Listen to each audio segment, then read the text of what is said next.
mà lớn cái này cứ là kêu nâng bằng hai và to tiền ẩm pi cá kiện là ní chấm luôn chấm rau tại vì thi ní kêu thi che ná tên á che ở lớn mưa sân á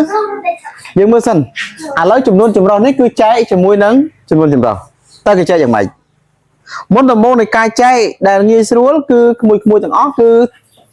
thưa vi ở tàu chia bảo phía sân tao ấy dương thưa vi ở tàu chia bảo phía sân màu cho là cứ đã sinh nhà smart tận này cho smart cho là cứ đô bảo phía ấy đang pi con đồng bay bộ mùi bàn man ba phẩm pearl cho là cứ xe phẩm pi lỡ pi che năng man che năng à nói vô anh ấy tàu chia bảo phía được thì đã bay con đồng phám ban đập pram bộ pi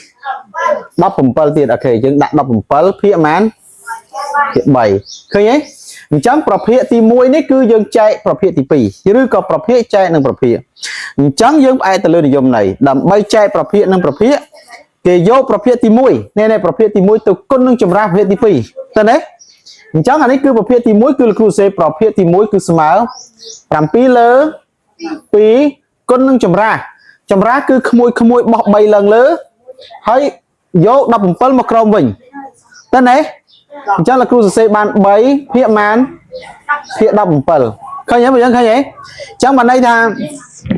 យើងយកប្រភេទទី1ទៅគុណនឹងចម្រាស់ប្រភេទទី2ត្រូវអត់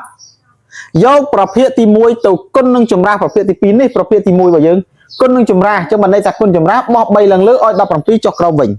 អញ្ចឹងបន្តមកទៀតគឺយើងដូរសញ្ញាចែកនេះឲ្យមកទៅជាសញ្ញាគុណវិញព្រោះយើងផ្អែកទៅលើយមន័យស្មើបន្តទៀតគួយមើលបន្តទៀតមកស្មើមកដល់កន្លែងធ្វើម៉េចប្រមាណវិធីត្រង់ចំណុចនេះគេធ្វើម៉េចទៅយើងទៅទី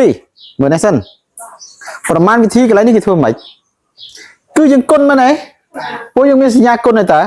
អញ្ចឹងមកដល់កន្លែងនេះគឺយើងធ្វើការគុណយកភាគយកគុណនឹងភាគយកភាគបែងគុណនឹងភាគបែងត្រូវអត់បាទ7គុណនឹង3បានប៉ុន្មានបាទយើងដាក់21មកឆ្វាប់មកចែកហ្នឹង2គុណនឹង17បានប៉ុន្មាន34លេខនេះសម្រួលបានទេចែកដាច់ទេអត់ទេអញ្ចឹងគួយគូហុំចម្លើយទី1របស់យើងនេះអញ្ចឹងបានន័យថាប្រភេទទី1របស់យើងការចែកចំនួនចម្រុះនិងចំនួនចម្រុះគឺស្មើនឹង21លើ34តើឥឡូវគួយមើលនេះទៀតនេះអានេះម៉ានយើងបដូរចំនួនចម្រុះឲ្យមកជាប្រភេទរួចយើងធ្វើការគុណត្រូវទេអូខេយើងលោកគ្រូបដូរណា3គុណនឹង2បាន6តែចុះសញ្ញាអីយើងចុះសញ្ញាអីសញ្ញាដកពួកយើងកុំភ្លេចសញ្ញាដកណាតែភ្លេចសញ្ញាដកខុសហើយអញ្ចឹងយើងដាក់សញ្ញាដកមក3គុណនឹង2បានប៉ុន្មាន6បូក1 7លើប៉ុន្មានភាគ3លើ3ឬក៏ភាគ3តើនោះយើងទៅណាចែកលោកគ្រូដាក់សញ្ញាចែកទៀតហើយចែកនឹង5គុណ9បានប៉ុន្មាន20បូក2បាន20ប៉ុន្មាន22ភាគប៉ុន្មានភាគ5នេះយើងបានប្រភេទចែកនឹងប្រភេទត្រូវទេប៉ុន្តែគួរទៅដឹងសញ្ញាដកចែកនិងសញ្ញាបូកកន្លែងនេះសញ្ញាដកចែកនិងសញ្ញាបូកគឺចែកសញ្ញាដកតើណាប៉ុន្តែលោកគ្រូអត់ទេគ្រូអត់ចិនទៅទៀតទេតែលោកគ្រូធ្វើការគុណឲ្យយើងមើលតម្ដងបងអញ្ចឹងដើម្បីយកប្រភេទទៅចែកនឹងប្រភេទតើគេត្រូវធ្វើដូចនេះណាដើម្បីយកប្រភេទទៅចែកនឹងប្រភេទតើគេត្រូវធ្វើដូចនេះ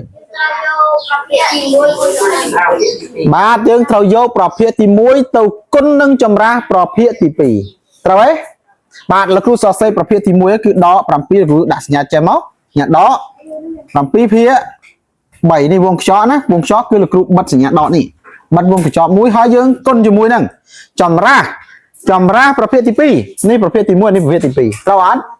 ឥឡូវចម្រាស់គឺបោះ5ឡើងលើឲ្យ22មកក្រោមវិញមែនទេបាទអញ្ចឹងបាន5លើប៉ុន្មានលើ20 22បន្ថេបទៅណាបន្ថេបអូខេស្មើបន្តទៀតឥឡូវមកដល់កន្លែងនេះធ្វើម៉េចយើងធ្វើម៉េចមកដល់កន្លែងធ្វើម៉េចយើងឃើញសញ្ញាអីសញ្ញាអីគុណគឺយើងគុណមកដល់កន្លែងនេះគឺយើងមានសញ្ញាមួយសញ្ញាគុណបើវាជាសញ្ញាគុណក្មួយទាំងអស់ត្រូវគុណយ៉ាងម៉េចយកភាគយកគុណនឹងភាគយកភាគបែងគុណនឹងភាគបែងត្រូវអត់បាទអញ្ចឹងសញ្ញាដកគុណនឹងសញ្ញាបូកកន្លែងនេះព្រោះនេះសញ្ញាបូកអញ្ចឹងសញ្ញាអីដកពួកយើងសេសាសញ្ញាថ្ងៃមុនហើយ7គុណនឹង5បានប៉ុន្មាន35 3គុណនឹង22បានប៉ុន្មាន66ស្រួលបានទេលេខនេះអត់បានទេអញ្ចឹងចម្លើយរបស់វាគឺដក35លើ66យល់ហើយយើងយល់ហើយបាទអញ្ចឹងយើងមកមើលនេះទៀតអានេះគឺសញ្ញាដកនៅខាងក្រោយណូគឺ ឃើញទេយើងមើលសញ្ញាដកនៅខាងក្រោយអាមិញសញ្ញាដកនៅមុខអានេះសញ្ញាដកនៅខាងក្រោយឥឡូវយើងមើលទាំងអស់គ្នាសិនវត្តនេះចម្លែកមើលទៀតស្មើ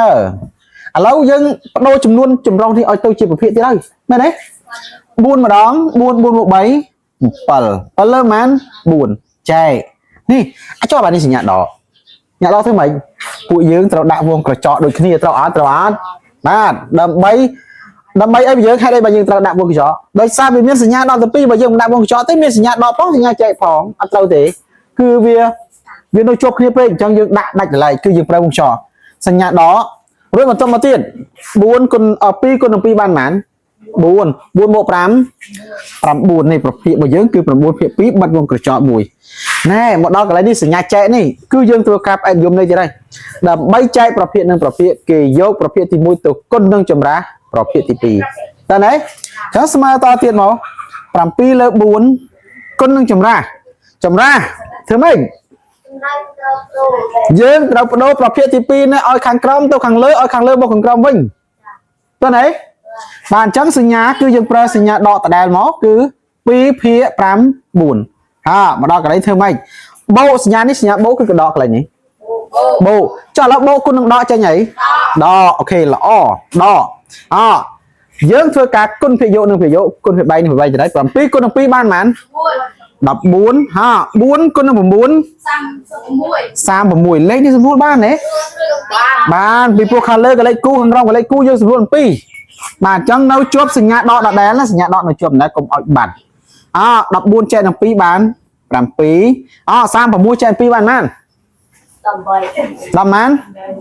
18ត្រូវនៅបាទត្រូវហើយអញ្ចឹងលទ្ធផលយើងគឺឃើញប៉ុណ្ណេះតែយុទ្ធទៅណាកូនតែអូខេទាំងអស់គ្នាមានអ្នកឆ្ងល់ទេសួរលោកគ្រូទៀតបាទអញ្ចឹងលំហាត់នេះគឺលោកគ្រូសូមបញ្ចប់ប៉ុណ្ណេះលោកគ្រូបន្តដល់លំហាត់ឲ្យជួយទៀតតោះចម្លងសិនមក